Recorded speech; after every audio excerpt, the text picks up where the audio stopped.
How to remove bad videos on Facebook feed. So hello guys, welcome back to my YouTube channel. In this quick tutorial I'll be showing you how you can easily remove bad videos on Facebook feed. So first thing, just head over to your Facebook application and make sure you are logged into your account, and just tap on this profile section at the top right, and from over here scroll down under the settings option. So once you're inside your settings option, under the settings and privacy section, scroll down once again until you see the option called the preference section. So under the preference section, just tap on this content preparation.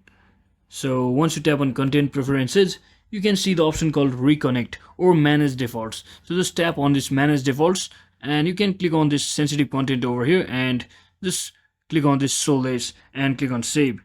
So what it does is it basically shows less sexually suggestive content and less violent or repeatedly share posts on your newsfeed. So that is it for today guys. I hope this video was helpful. If it was, don't forget to like and subscribe to the channel. See you on the next one.